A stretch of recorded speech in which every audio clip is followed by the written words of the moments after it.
reconnect. Reconnect. So pasabot aning reconnect. Marag ka ng kuryente ba? Kisay nakatesting na daputlan danig bill sa kuryente kay makabayad. Kana aminado. Kana kay kusog man kay mo gamit og aircon, mo na. Putlan sila kuryente kay 20 mil man lang bayro nun. 25 Natural putlan gina sa may maganahan mo bayad ang 25 mil sa kabulan. Pero naay maputlan nga bisag 300 lay bayro nun. Kay bisag 300 wa man gyud. Unya sa imong himuon. Kung makabayad ka, ipa-reconnect nimo balik. Usahay inana ta. Kinahanglan nato reconnection kay nga naman basin ka ni adto, grabe nimo ka power diha sa Ginoo. Grabe ka maka-worship diha sa Ginoo. Grabe ka maka-hallelujah. Amen. Pero karon, imbis hallelujah, hallelujah.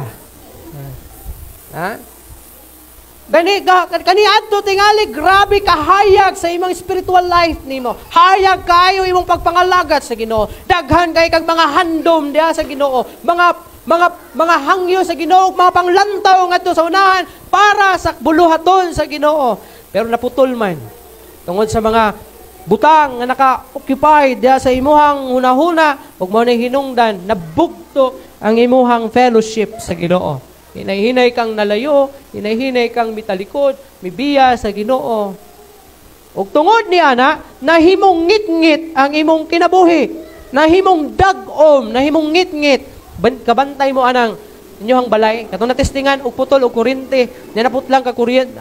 Katong panahon nga naapay kuryente perting lamia kay hayag kay balay. Magamit nimo imuhang TV, magamit imong ref, magamit ang mga gadgets diha sud sa balay. Magamit nimo imuhang aircon, mga suga, hayag kay mong balay. Pero sa diha nga nabugtuan, halos di na ka mapuyo sa balay. Kay daghan naglamok, may electric fan, igang kayo.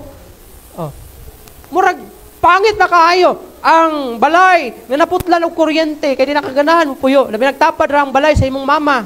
Dito ko sa balay ni mama kay na electric fan. Labi na aircon dito. Matay ning balaya purting inita bisag adlaw di ta ganahan mo puyo kay igang way electric fan. Inana po datong kinabuhi. Sa diha nga ikaw nahilayo sa Ginoo, nawala ang kahayag, mipuli ang kangit-ngit sa imong kinabuhi, mga dag-om diha sa imong kinabuhi, di nakaganahan mo katawa.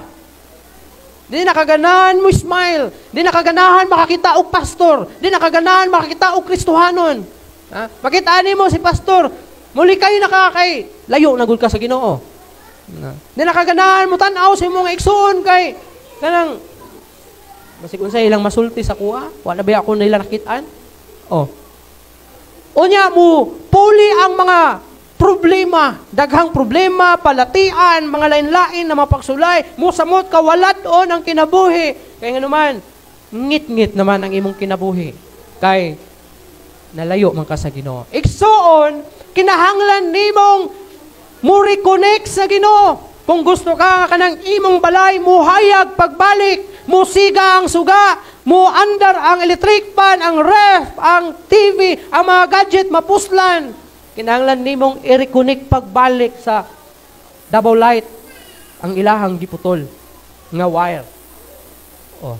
Inana pod, kung gusto ka nga makatawa ka na, gusto ka nga lami na imong smile, kung gusto ka mo hayag ang imong naong, kung gusto ka nga kanang lami na ang imong pagkinabuhi, lami imong panginabuhi, lami imong kinabuhi.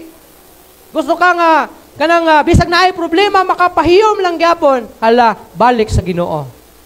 I-reconnect pagbalik. Matod pa, diriya sa versikulo 31, ingon pa diriya, reconnect with the Lord, turning away from sin, because sin is the reason na mahimulak gyud ta sa Ginoo.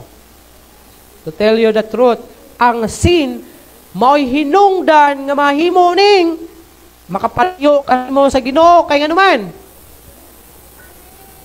Di man pwede nga magduol ang Ginoo ang sala. Mianhi gani ang Ginoo sa kalibutan para luwason ka gikan sa sala.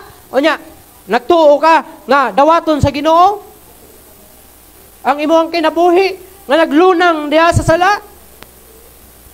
Kinahanglan nimo mo turn away diha sa imong sala nga ginahimo. Tanawa si Paul, si sa pa na, Saulo, so wala pa sa nahimong Pablo. Kadtong iyang life, mauto ang total example sa tinuod na kausaban. Doon nagyoy turning point sa iyahang kinabuhi. Sa diha nga nahimo siyang persecutor, hilabihan niya kamantas na tao. Hilabihan niya kadautan nga tao. Ginatugot niya nga patyon ang Kristohanon. Daog-daogon.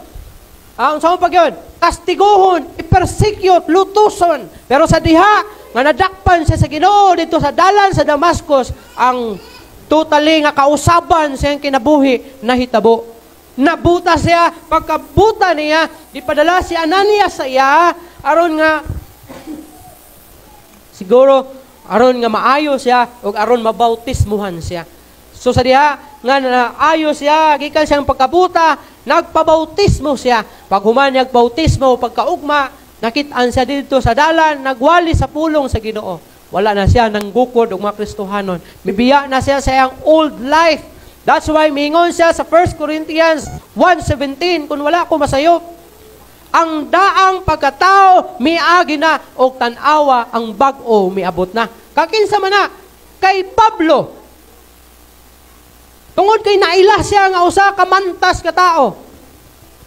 Miingon gyud siya nga ang daan na kinabuhi miagi na og tan-awa ang bag-o miabot na ug mao kana siya nga gibag-o sa Ginoo.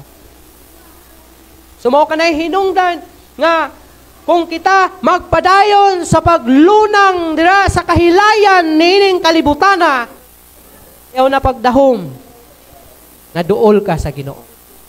Layo o kung di ka ya ni anang mga butanga, mas mulayo kay og hangtod nga dili kana mualagad sa Ginoo. Kay sungugon naman pud kang Satanas. Mingon na Satanas sa imuha, ayaw nagsimba oy. Ka badlungon nimo, simba-simba ka, wa kay uwaw. Baga nimo na makita niya ka ni pastor, makita niya ka ni igsuon nimo dia, di ka maulaw. Mao ni imo isulti sa Satanas, ihunghong na niya sa imo, hantod ma-discourage ka, maluya ka, ug mingon ka, bitaw na, di na ko musimba oy. Labi nag madugay-dugayan kag balik sa Ginoo. Mingon gid sa Satanas nga, matay, karon pa kapakita dito ayaw na lang oy, mauwaw pud ka oy. Igsuon, kung kana imong giunahuna, iyan ang Satanas. Mo nang badlunga si Satanas.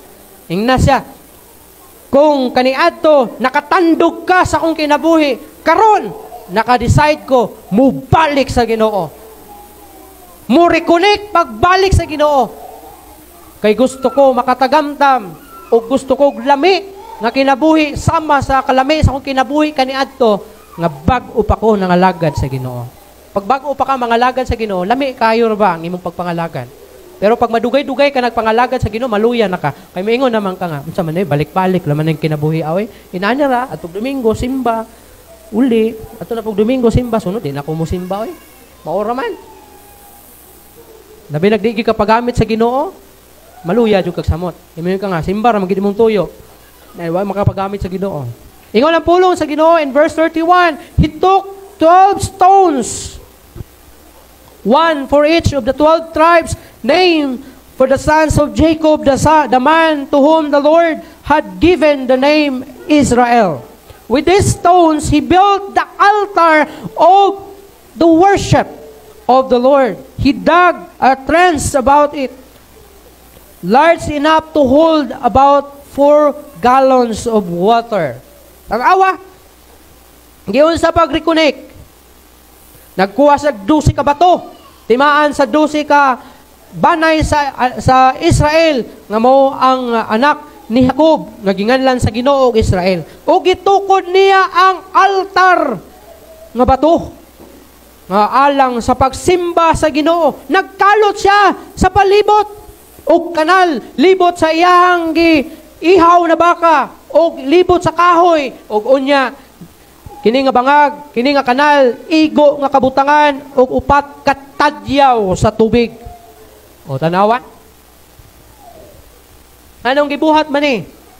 Para pamatud-an sa bagang panon sa mga Israelites nga powerful ang Ginoo nga ilahang gialagaran kaniadto ug unya ilang gitalikdan. Ano man?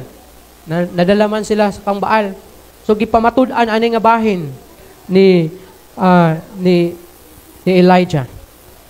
So muna kinahanglan nga kita atog yung tukuron ang atuang worship diya sa Ginoo. And then pinaagi sa pagbiya, pagtalikod sa imuhang sala kay mao kini ang hinungdan na ikaw mahilayo sa Ginoo. Inaani mo guna? Kung mupaduol ka sa sala, mahilayo ka sa Ginoo. Pero kung mahiduol ka sa Ginoo, mahilayo ka sa sala. Naara gina sa duha. Kung asa ka dikit, sa pikas ka layo. So buot pa sa buot, kung duol ka sa sala, layo ka sa Ginoo. Kung duol ka sa Ginoo, layo ka sa sala. Kay mahimo man kang makabantay.